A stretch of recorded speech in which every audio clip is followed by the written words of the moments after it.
नमस्कार, आप देख रहे हैं तिरंगा टीवी राजस्थान। मैं हूं आपके साथ रानीदान रावल और आज हमारे साथ जुड़ चुके हैं बालोतरा के चिर परिचित अंदाज में रहने वाले और यूं कहें तो बालोतरा के मोदी जी और बालोतरा नगर परिषद के पहले सभापति रह चुके आदरणीय महेश बी चौहान।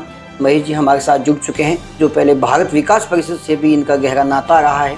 आज आपसे हम बात करेंगे, आप पचपदरा विधानसभा क्षेत्र से विधानसभा चुनाव लड़ने की पूरी तैयारी कर रहे हैं। आपसे आज बिल्कुल बात करेंगे तिरंगा टीवी राजस्थान की। आपका पहले बहुत बहुत हार्दिक स्वागत। धन्यवाद बहुत बहुत रानीदान जी। आप चुनाव लड़ने की तैयारी कर रहे हैं विधानसभा चुनाव की। आपने शक्ति प्रदर्शन भी किया था बालोतरा में, काफ़ी अच्छी लोगों को बुला करके। तो आपके पहले मुद्दे क्या होंगे चुनाव लड़ने के? हमारे चुनाव लड़ने के मुद्दे यही होंगे जी कि वर्तमान में जो सरकार राजस्थान में कांग्रेस की जो सरकार है वो हर मोर्चे पे विफल रही है जी। और 4.5 साल लगभग हो गए हैं। इन्होंने युवाओं के साथ भी धोखा किया। 3500 रुपये बेरोजगारी भत्ता देने का काम वो भी ये दे नहीं पाए और 1 से 10 तक की गिनती में इनके वरिष्ठ नेताओं ने घोषणा की कि भाई इनका कर्जा माफ़ कर देंगे 2 लाख का किसानों का, वो भी ये नहीं कर पाए और एक भ्रम के अंदर रख करके इन्होंने वोट लेके सरकार बना दी। सरकार चाहे किसी की भी हो, लेकिन उसकी जवाबदेही होती है जनता की वो सुनवाई करे जी। लेकिन हर मोर्चे पे जहाँ युवाओं को ले लीजिए, भत्ता तो दूर रहा, उनके 18 बार पेपर लीक हुए हैं। जो विद्यार्थी अपने जीवन में पढ़ लिख करके माता पिता ऋण लेकर के अपना किसी परिस्थितियों में बच्चे को पढ़ा करके आगे बढ़ाने की सोचते हैं जी। और जब पेपर दे के आता है और बच्चे को मालूम लगता है उनके पेरेंट्स को कि हमारे पेपर लीक हो गया है जी। उनके और उनके परिवार पे, उनके संरक्षक पे और उनके नाते रिश्तेदारों पे क्या गुजरती है, इसकी वास्तविकता का वर्णन तो वो युवा बालक ही अपने दिल में और उसके परिवार वाले ही महसूस कर सकते हैं। सरकार पे इसका कोई असर नहीं है। सब इनकी मिली भक्ति की वजह से ये सब काम हो रहा है और किसी प्रकार की कोई कार्रवाई नहीं हो रही है। IAS अधिकारी तक ट्रैप हो रहे हैं, लेकिन उनके खिलाफ भी अभियोजन स्वीकृति नहीं होने से आज भी वो सीट पे बैठे हुए काम कर रहे हैं। इससे बड़ा शर्म की बात क्या हो सकती है? पूरा शासन नीचे से लगाकर ऊपर तक भ्रष्टाचार की पेट चढ़ा हुआ है। बिना पैसे दिए कहीं पर भी कोई प्रकार का काम नहीं हो रहा है। चाहे बिजली को ले लीजिए, बिजली के 200 यूनिट आपने माफ़ किए हैं, लेकिन आप बिजली नहीं दे रहे हैं, आप पैसा क्या माफ़ करेंगे? और दूसरे तरीके से आप इसमें चार्ज लगा करके पैसे भी आप उसमें अधिक वसूल कर रहे हैं जी। अब जो पिछले दिनों में लंपी की बीमारी चली गौ माता के अंदर, तो पूरे भारत में 17 राज्यों में थी, लेकिन सबसे ज़्यादा नुकसान राजस्थान में हुआ है जी। जिसके अंदर भी इन्होंने क्लेम दिया है 40,000 का, एक गौ माता का दिया है। वो भी अपने चहेते को, जो सरपंच ने जिन चहेते लोगों की लिस्ट दी है उन गिने चुने लोगों को भुगतान किया है। वास्तव में जो जिन लोगों का नुकसान हुआ है, आम आदमी का जिसकी गाय का नुकसान हुआ है, उसको इन्होंने मुआवजा नहीं दिया और न सुन रहे हैं। आप कहने का मतलब गायें तो हजारों गायें मरी है, लेकिन हजारों गायें गिनी चुनी दिया है। बस गिनी चुनी लोगों को इन्होंने उसका मुआवजा दिया है, बाकी को इन्होंने नहीं दिया है। इससे बड़ी भारत सरकार के द्वारा इनको दवाएं उपलब्ध होने के बाद भी सबसे ज़्यादा नुकसान राजस्थान में हुआ। ये आंकड़े हमारे बता रहे हैं पूरे भारत में लंपी की बीमारी में राजस्थान में नुकसान हुआ है। हमारी लापरवाही 100% रही, सरकार की जिम्मेवारी रही है इसमें। इससे ये कभी मुकर नहीं सकती और गौ माता इनको कभी माफ़ भी नहीं करेगी। महेश जी, आप देख रहे हैं, आप कह रहे हैं कि घोटाले हुए हैं, भ्रष्टाचार हुए हैं, लोगों को सुविधाएं नहीं मिल रही है, तो लोग तो कह रहे हैं कि अशोक गहलोत विकास पुरुष हैं, विकास पुरुष के रूप में ये पहचाने जाते हैं। तो इसके बारे में आपका क्या विचार है? विकास पुरुष तो क्या कहें, जब आपस में इनकी खुद की मुख्यमंत्री और उप मुख्यमंत्री की आपस में खींचातानी में इन्होंने अपने 4.5 साल निकाल दिए। एक कुर्सी खींच रहा है, दूसरा उसके ऊपर कमेंट्स कर रहा है। होटलों में मुगले आजम फिल्म देख रहे हैं, शोले फिल्म देख रहे हैं और करोड़ों रुपए बर्बाद कर रहे हैं। और सरकार बचाने के लिए मातृशक्ति को रक्षाबंधन के ऊपर अपनी बहन बेटी बना रहे हैं। ये वास्तव में मातृशक्ति तो हमारे लिए बहन बेटी है ही, पूजनीय है, लेकिन उसके बावजूद भी उनकी रक्षा आज दिन तक नहीं हो रही है।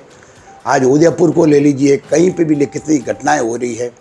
सरेआम उनके सर काटे जा रहे हैं, वीडियो बनाए जा रहे हैं, और लेकिन उनके खिलाफ कोई कार्रवाई सक्षम होनी चाहिए, वो नहीं हो रही है। डेली बलात्कार की और घटनाएं डेली पेपर में आ रही है। यौन उत्पीड़न हो, महिला कहीं सुरक्षित नहीं है।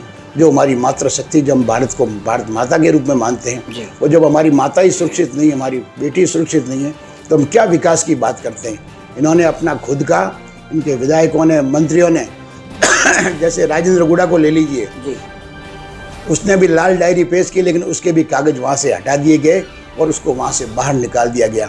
एक एक मंत्री, एक एक विधायक का सबका मिला जुला सब काम सेटिंग किया हुआ है, नीचे से ऊपर तक सब ये मिल बांट के खा रहे हैं और लूटो खसोटो राज करो। इनको पता है कि आने वाला समय भाजपा युक्त और कांग्रेस मुक्त भारत का होगा।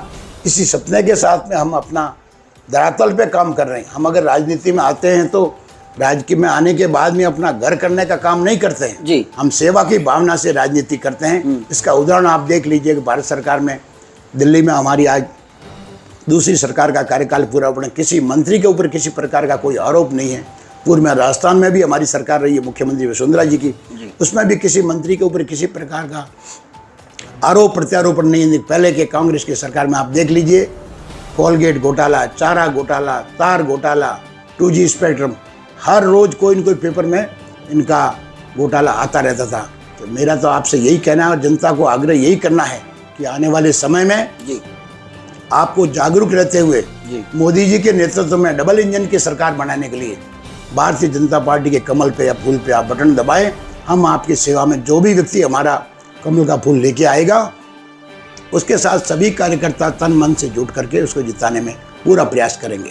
महेश जी, अपन बात जिस प्रकार आप सेंट्रल गवर्नमेंट की बात की है, लेकिन अपन राजस्थान गवर्नमेंट की भी बात न करें, पहले 55 विधानसभा की बात करें तो 55 विधानसभा में मदन जी ने जिला बनाने की घोषणा के लिए जूते छोड़ दिए थे, नंगे पांव घूमे। लोगों के दिलो दिमाग में मदन जी प्रजापति के प्रति एक अलग छवि बनी हुई है। जिला मदन जी ने बनाया है, अलग कई सड़कों का निर्माण करवाया है, बड़ी बड़ी स्कूलें खुलवाई है, 8 बजे डायरेक्ट 12वीं करवा दी है। तो फिर इस मुद्दों से बीजेपी 55 क्षेत्र से मदन जी प्रजापति से कैसे अपन टक्कर ले पाएगी? मेरा तो यही कहना है कि जनता सब जान रही है कि विकास पुरुष का अगर पोस्टर लगा के स्वागत अभिनंदन करवाना, इससे कोई विकास नहीं होता है। धरातल पे जनता सब जानती है जी। कोई घोषणाएं करने से जिला नहीं बनता है। 40 साल पुरानी मांग है और सरकार ने जिला बनाया है, बधाई की बात है, अच्छी बात है, हम भी उसका स्वागत करते हैं। लेकिन ये मांग पुरानी है जी। भाजपा की सरकार में भी बात चली, पहले भी बात चली इसके लिए, लेकिन अब जो जिला बना है तो उसमें जूते उतारने का वगैरह का, जब आप सरकार के प्रतिनिधि हैं आपको जूते उतार कर बात करने की क्या जरूरत है? जब आप खुद सरकार के नुमाइंदे हैं तो आपके तो कहने से काम होना चाहिए। और जिन लोगों ने जूते नहीं उतारे, मांग नहीं की, उनको भी जिला बना दिया तो आपका तो मत तो वैसे ही खत्म हो गया। और विकास को ले लीजिए तो विकास काहे का हुआ है जी। कागजों में विकास हुआ, आप उसका शिलान्यास अभी कर रहे हैं। 4.5 साल तक कोई काम नहीं हो और 2-3 महीने में क्या काम होना है? 1 अक्टूबर से आचार संहिता लगने वाली है। ऐसे समय में खाली थोती घोषणाएं हो सकती है। कैंप लगाकर कैंपों का आप बता रहे हैं कि आम आदमी को राहत दे रहे हैं। ये राहत नहीं, ये आहत कैंप है जिसके अंदर करोड़ों रुपए का, लाखों रुपए का आप इसमें टेंटों का खर्चा बता रहे हैं और जनता को गुमराह कर रहे हैं। जनता सब जान चुकी है और आने वाले समय में आपको इसका जवाब देगी। नहीं, गरीबों जहाँ आपने गरीबों के लिए जो बात कही है, राशन किट दे रहे हैं ना, राशन किट के लिए आज आप देख लीजिए, राशन के डीलर जो हैं वो हड़ताल पे बैठे हैं। उनको जो मशीन दी जाती है उस मशीन के 1.5 लाख रुपए वसूल कर रहे हैं और 4 महीने से इनको कमीशन तक नहीं दिया है। इसकी वजह से ये राशन डीलर भी हड़ताल पे हैं। तो आपके सरकार के किट कौन बांटेगा? इस प्रकार की स्थिति है। मात्र घोषणाएं करने से जनता कोई वोट नहीं देती है और हमको खुद धरातल पे जब तक काम नहीं करेंगे, जब तक उसका रिजल्ट कभी नहीं आएगा। और जनता के बीच में जो जुड़ा हुआ व्यक्ति रहेगा उसको जनता सब जानती है। बिजली के बिलों की आपने जो घोषणा की है 200 यूनिट की, वास्तव में जब आपकी बिजली ही नहीं मिल रही है तो आप क्या उसको यूनिट माफ़ करेंगे? और बार बार अघोषित कटौती हो रही है। पानी की समस्याओं को ले लीजिए, आए दिन पानी के ब्रेकेज आ रहा है, लेकिन सरकार की तरफ से या सरकार के नुमाइंदों की तरफ से इसके तरफ कोई पैरवी कही नहीं जाती है। 5 साल में हम खुद देख रहे हैं कि जनता खुद इस चीज़ को जान चुकी है। राशन डीलरों के लिए आप क्या करेंगे? आपकी सरकार बनी तो हमारी सरकार 100% बनेगी और हम राशन डीलरों के लिए जो उनकी वाजिब मांगे हैं उनके लिए हमारी तरफ से पूरा उनकी तरफ से काम करवाने का हमारा रहेगा कि उनको समय पे उनका कमीशन मिले और पारदर्शिता से जनता को राशन का पूरा सामग्री मिले। आज मोदी जी लगातार भारत की 80 करोड़ जनता को आज दिन तक उनको एक राशन का किट दे रहे हैं, अनाज मुफ्त में दे रहे हैं। ये कितनी बड़ी बात है। ये सब हमारे लिए भारत सरकार की तरफ से जो पहल करके जनता को सेवा का मौका दे रहे हैं, ये बहुत बड़ी खुशी की बात है। महेश जी, एक बात अपन करना चाहें तो जिस प्रकार बीजेपी ने आरपीएससी जाकर अजमेर पेपर घोटाले के कारण वहां पर धरना दिया था, तो बीजेपी को वहां पेपर घोटाला दिखा, ठीक है, दिखा, वो ठीक है, लेकिन बालोतरा में बिजली की इतनी भयंकर समस्या है, नाटा हॉस्पिटल की इतनी भयंकर समस्या है, तो इस पर बीजेपी ने कभी भी धरना क्यों नहीं दिया, क्यों आवाज नहीं उठाई? हमने इसके लिए बिजली के लिए अभी बीच में कुछ दिनों के पहले बिजली के लिए हमने धरना भी दिया था, जन आक्रोश आंदोलन का एक ज्ञापन भी दिया हमने उपखंड अधिकारी जी को, राज्यपाल के नाम से दिया है। भारतीय जनता पार्टी के कार्यकर्ता समय समय पर पूरे जिले में जी और पूरे राजस्थान में सरकार के खिलाफ में जो कार्रवाई होती है, वो हम धरना प्रदर्शन वो सब बराबर हो रहे हैं, इसमें किसी प्रकार की कोई कमी नहीं है। लेकिन ये सरकार नींद की गोली खा करके सोई हुई है, इनको अपनी खुद की चिंता, जनता के प्रति इनका कोई जवाबदेही नहीं है। ये वर्तमान में हम स्वयं देख रहे हैं और जनता खुद देख रही है कि बिना सूचना के अघोषित कटौती बिजली की हो रही है। इनके अधिकारी कर्मचारी मोबाइल स्विच ऑफ कर देते हैं और जनता अंधेरे में सोई रहती है। और विशेषकर ग्रामीण में महीना तक डीपी चेंज नहीं कर रहे हैं, सैंक्शन किए हुए काम नहीं कर रहे हैं, बिना पैसे कोई काम नहीं कर रहे हैं, कुल मिला करके ऐसी हालत हो रखी है। ऐसे में जनता क्या करेगी? आप और हम सब इसके लिए सोचने का विषय है कि हमको क्या करना चाहिए। महेश जी, बात करें बालोतरा नगर परिषद क्षेत्र की, जिस प्रकार सड़कें टूटी हुई है, ये जब किसी बीजेपी से पूछते हैं, बीजेपी नेता से, तो वो कहते हैं कि यहाँ विरोधी सरकार है, एमएलए कांग्रेस के हैं। तो ये तो बात जब आप सभापति थे उसमें भी कांग्रेस के थे एमएलए, यही मदन जी थे, उसमें भी काम तो इतना तो बिगड़ा हुआ नहीं था। तो अब बिगड़ा हुआ है कि आप बीजेपी बोर्ड को सीधे तौर पर इसको जिम्मेदार ठहराएंगे या कोई दूसरा कोई बहाना बनाएंगे? भारतीय जनता पार्टी का बालोतरा शहर में हमारा बोर्ड है जी, इसको में कोई दो राय नहीं है। और जो सड़कों की हालत आपने बताई है, वास्तव में सही बात है, शहर में सड़कों की हालत अच्छी नहीं है। लेकिन वर्तमान में क्या है कि जितने भी पुराने कर्मचारी थे वो सब सेवानिवृत्त हो गए, नए कर्मचारियों की नियुक्ति नहीं हुई। जेएन एएन की भी कमी है, जहाँ भी काम चलता है वहाँ पे जेएन एएन मेट मिस्त्री खड़े रहकर उस काम की देखभाल करते हैं। जब स्टाफ ही नहीं है सरकार के अंदर में, तो काम कौन करेगा और कौन देख रेख करेगा? इसकी वजह से ही हाल बने हुए हैं।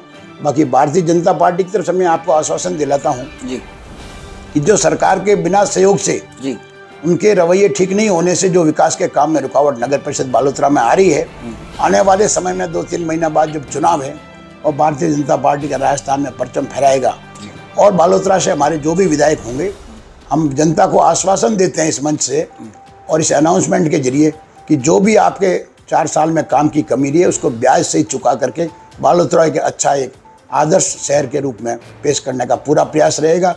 किसी प्रकार की कोई कमी नहीं रहेगी। महेश जी, एक प्रश्न लास्ट में अंतिम अपन राजनीति से संबंधित पूछ रहे हैं कि पचपदरा विधानसभा क्षेत्र में आपके बीजेपी के कई उम्मीदवार हैं। अमरेराम जी चौधरी तो है, आप हैं, परशुराम गिरी जी महाराज भी इनडायरेक्ट रूप से तैयारी कर रहे हैं, ऐसा लग रहा है, लोगों को भनक लग रही है, और गणपति भाटिया भी कर रहे हैं, प्रभाजी सिंघवी और गोविंद सिंह जी कालोड़ी वगैरह, और आप तो कर ही रहे हैं काफ़ी लंबे टाइम से। तो इसमें क्या आप बीजेपी नेताओं में तो समझ से है कि जिनको टिकट मिलेंगे हम उनके साथ रहेंगे या कोई विरोधी भी जाएंगे? बिल्कुल, आज आपको बीजेपी के बारे में बता देते हैं कि हमारे कार्यकर्ता जो भी टिकट मांग रहे हैं उनमें से भारतीय जनता पार्टी जिस किसी को भी टिकट देगी, हम भाजपा के सिपाही हैं, हम मोदी जी के सिपाही हैं, तो जिसको भी टिकट मिलेगी तन मन धन से हम सभी मिल करके उस काम को पार लगाएंगे और रिकॉर्ड तोड़ मतों से उसको जिताएंगे। चाहे किसी को भी टिकट मिले, हम सब एक ही साथ पकड़े। आज भी हम सब एक हैं और आने वाले समय में भी हम सब एक रहेंगे। हमारा कोई व्यक्तिगत किसी का निजी स्वार्थ नहीं है। जिसको भी पार्टी टिकट देगी, कमल का फूल देगी, उसके साथ में हम मिलकर इस सरकार बनाने में पूरा सहयोग करेंगे और कमल का फूल खिलाएंगे और रिकॉर्ड तोड़ मतों से जिताएंगे। धन्यवाद, आपका बहुत बहुत हार्दिक आभार। आप हमारे साथ थे महेश बी चौहान, बालोतरा नगर परिषद क्षेत्र के पूर्व सभापति रह चुके, और नगर परिषद जब बालोतरा थी तब आप अध्यक्ष बने थे और भारत विकास परिषद से जुड़े गए हैं। आपका बहुत बहुत हार्दिक स्वागत, बहुत बहुत धन्यवाद। तिरंगा टीवी राजस्थान से जुड़े रहिए। जय हिंद, जय भारत। जय भारत।